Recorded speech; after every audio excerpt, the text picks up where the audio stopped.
kita masuk ke materi baru namanya web HDFS. Web HDFS. Karena kita menggunakan 342, jadi patokan dari dokumentasinya juga kita ambil yang 342. Jangan sampai nanti salah versinya. Oke, di bagian kiri di kategori HDFS itu ke bagian web HDFS dalam kurung REST API. Ada ya? Oke, saya ilustrasikan dulu. Jadi kalau ini si Hadoop-nya, kemudian ya, makasih. Ini adalah si usernya, maka ada dua cara untuk mengakses Hadoop. Yang pertama melalui command line interface. Yang kedua melalui jalur API. Kalau jalur command line interface, maksudnya gini, kemarin kita sudah membuat sebuah directory, kemudian memasukkan file-file ke HDFS-nya. Jadi kalau kalian ingat, membuat directory di HDFS, komennya apa? HDFS, DFS, mkdir ya, kemudian sebutkan namanya. Itu jalur CLI, jalur command line. Memasukkan file, put, HDFS, DFS, put, dan segala macamnya. Kalau jalur command line, itu kalian bisa lihat di file system shell. Di sini, jalur command line-nya. Ada mkdir di situ, mkdir, ya. Ada put dan lain sebagainya. Artinya, yang di file system itu, ini menggunakan jalur command line. Otomatis si usernya juga harus paham minimal komen-komen di Linux kan ya, kalau pakai jalur atasnya. Nah, sementara agar lebih memudahkan penggunaan si Hadoop-nya, maka Hadoop pun ngasih API. Sehingga nanti si usernya tidak harus memiliki kemampuan untuk komen, tidak harus menghafal segala macam itu, tapi bisa dikembangkan menggunakan API. Sehingga API-nya bisa kalian develop, entah menggunakan web nantinya, atau menggunakan desktop dan lain sebagainya. Jadi begitu mau membuat sebuah folder, kalian cukup buat websitenya atau tampilan webnya, ada tombol misalkan, add, begitu si usernya tekan tombol ini, maka secara otomatis sudah ada folder baru di situ. Ya, jadi sudah ada API-nya untuk mengoperasikan si Hadoop Distribution. Kalian mau masukkan file, tidak harus, kemarin kan kalian download dulu dari website, kemudian pindahkan ke host pindahkan ke Nemnode baru masukkan ke put kan. Nah, kalau ini enggak, dari Windows kalian itulah kalian bisa upload file, mungkinlah di sini ada tampilan upload ya. Si usernya masukkan file besar, kemudian kirim, maka dia langsung sudah ada di HDFS-nya ya. Jadi kita pakai jalur yang atas sudah pernah kita coba, sekarang kita pakai jalur yang API. Oke. Ada Postman tidak di kalian? Coba dibuka Postman-nya. Oke. Berarti si API itu, yang namanya API pasti ngasih URL beserta metodenya. Ya, sehingga bisa kita taruh URL-nya di situ. Kemudian kita bisa coba dulu request, kemudian kita lihat responnya. Sederhananya kita coba mempraktekkan yang lagi yang tadi ya, web HDFS. Kita praktekkan yang mendapatkan daftar dari directory. Boleh diklik list directory-nya. Ya. Jadi semua URL-nya itu, semua API-nya ini daftar ya, semuanya ini, pasti ada URL, plus pasti ada metodenya, entah itu put, get, delete, dan lain sebagainya. Tadi kita coba yang list directory. Oke, ini sebentar, mana tadi? List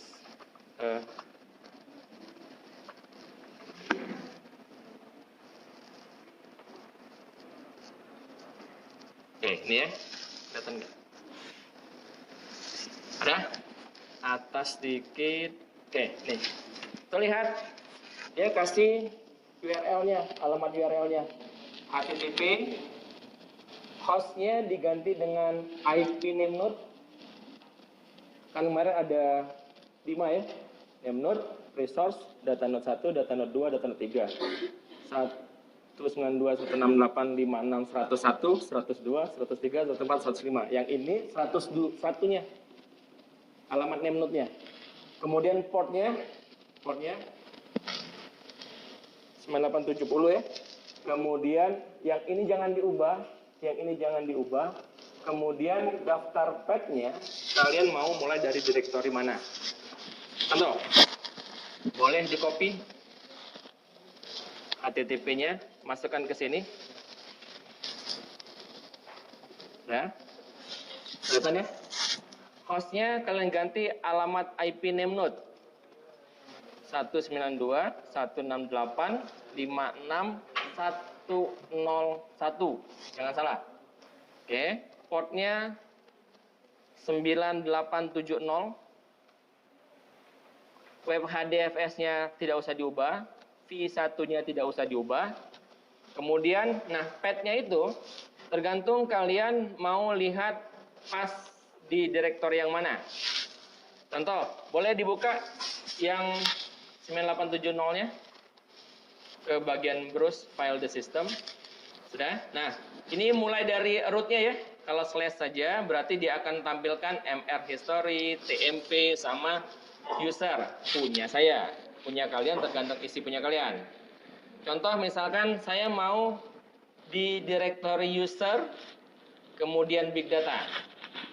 Berarti inilah yang kalian ganti di bagian path-nya tadi. Nah, mulai dari situ. Berarti saya mau lihat daftar dari direktori mulai dari user / big data. Boleh user saja, boleh big data saja, kelihatan enggak? Ya. Hostnya diganti alamat name node, portnya 9870, web HDFS-nya jangan diganggu, V1 jangan diganggu. Nah, yang ini sesuai dengan urutan direktori yang mau kalian tampilkan. Ini operationnya, list status, tidak usah diganggu-ganggu. Nanti kalau mau bikin direktori setelah ini kita coba, mkdir dan lain sebagainya itu ubah di sini. Nah, kalau sudah, boleh di send. Ini get ya, sesuai dengan perintah dari, lihat, get request, cara bacanya get request, berarti yang kirinya itu metodenya juga get. Send. Nah, inilah daftar dari yang ngasih JSON ya, berupa JSON. Daftar dari directory dan file yang ada di user / big data. Tampil tidak? Kelihatan enggak? Ayo diikuti. Kelihatan ya? Coba saya lihat dulu. Tanya. Saya? Ya. Belum. Sayun.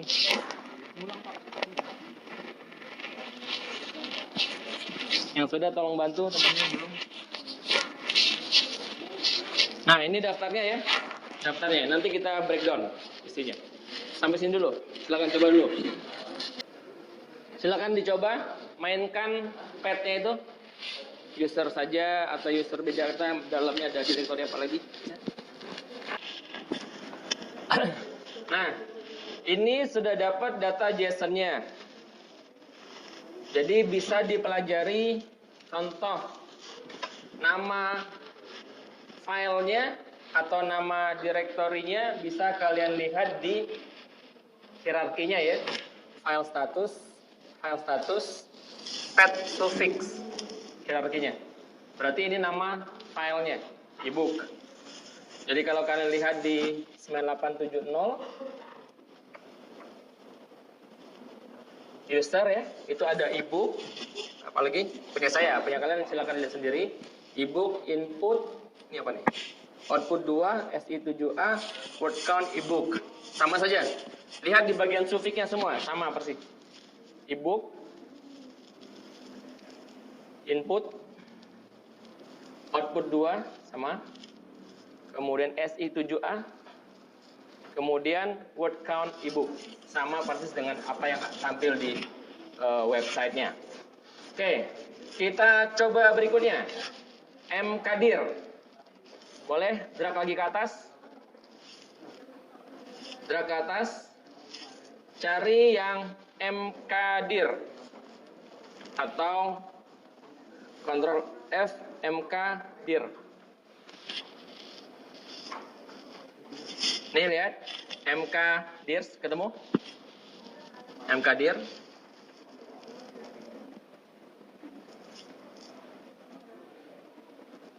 Oke. Biar tidak ganggu boleh dibuat satu tab lagi. Biar yang ini tetap list status, bikin satu tab lagi. Nah, coba ikuti petunjuk dari URL-nya. Metodenya apa? Put, berarti ganti put. Kemudian ikuti, ini copy saja, copy. MK sampai mkdir, nanti ada tambahan. Setelah big data. Jadi folder yang mau di-create itu taruh di sini. Ya tergantung, kalau mau di bawah big data, kalau mau di bawah user juga bikinnya di sini. Ya, seperti itu. Saya ulang, big data slash misalkan namanya MDP. Dah, enter, coba cek di 9870-nya.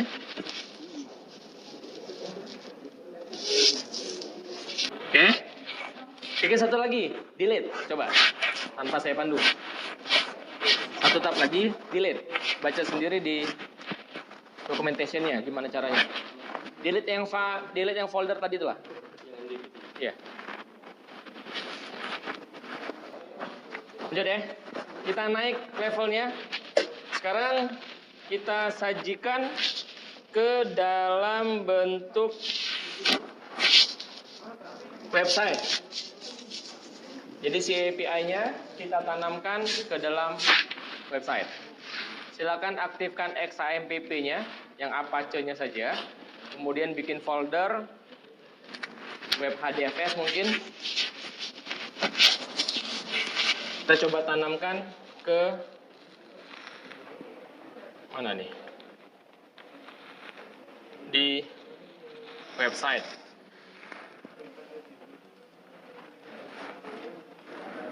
Saya ulang, XAMPP-nya aktifkan.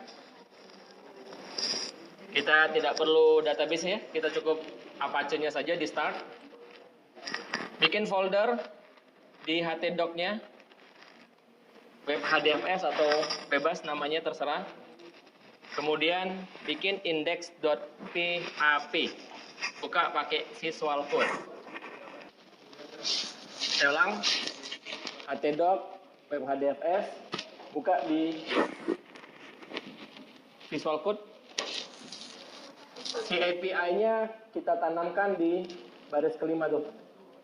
56, 101, sama kayak tadi ya, yang list status. Yang list status.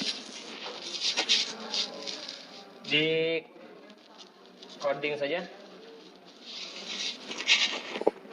Kemudian tampilkan di browser. Akses di sini sesuai port masing-masing. Punya saya 8080, yang kalian lihat sendiri di Apache-nya.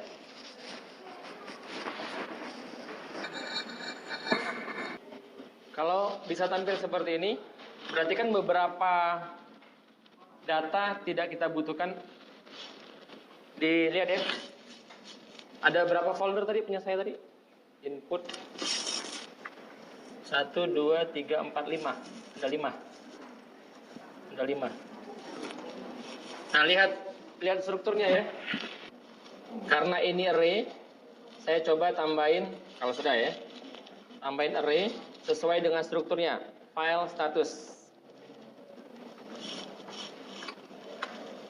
Save, refresh, makin mengerucut. Kemudian satu tingkat lagi. Refresh, makin mengerucut. Saya mau yang ke 0 atau direktori pertama. Refresh, itu. Saya mau tampil pet suffixnya. Silakan dilanjutkan 0, kemudian pet suffix. Maka yang muncul adalah e-booknya. Yang sudah, tolong tampilkan dalam bentuk list, boleh. List tahu kan di HTML ya? Pakai apa? ULLI ya? ULLI. Nah, tampilkan dalam bentuk list nama dari folder atau filenya tadi. Tampilkan daftar nama file atau directory di HDFS dalam bentuk list.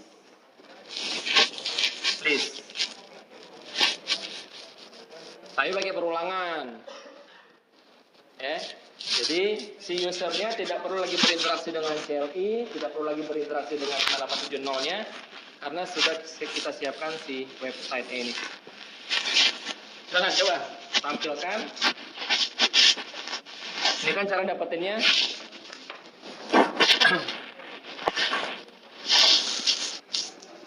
Pet suffix ya, pet suffix. Ini kalau mau lengkapnya. Pet suffix. Refresh, dapat e-book tuh. E-book 1, yang kedua input, yang ketiga dan seterusnya. Tetapi menggunakan perulangan. Nih, saya pakai tabel nih. Pakai tabel. Ya, intinya kalau sudah dapat nama-nama file ini kan mau kita sajikan pakai tabel atau pakai list view, silakan saja.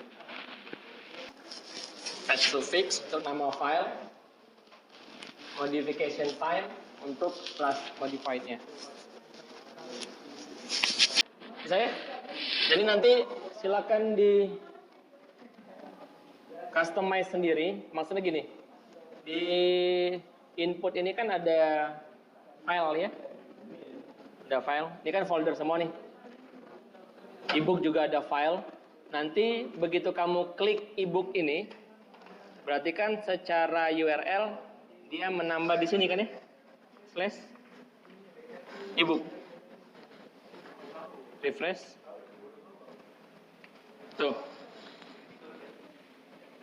Maksud saya nanti bisa kalian sesuaikan alamat URL atasnya ini sesuai dengan yang diklik oleh user. Kalau saya klik e-book, maka e-booknya pindah di sini. Sehingga yang ditampil adalah file atau folder yang ada di dalam e-book saja dan seterusnya. Oke, bikin satu lagi. List statusnya sudah kalian bisa lihat. Kita bikin mkdir. Ini isinya. Membuat nama directory baru. Operationnya mkdir ya. Kemudian usernya sama name-nya sama kayak di Postman tadi. Ini metodenya pakai put sesuai dengan instruksi dokumentasinya tadi. Localhost web HDFS / mkdir. Yang di atas tetap web HDFS untuk melihat daftar directory, yang bawah untuk membuat directory baru. Yang di atas belum ada SI7B. Ini saya buatkan SI7B. Enter. Error. Apa nih?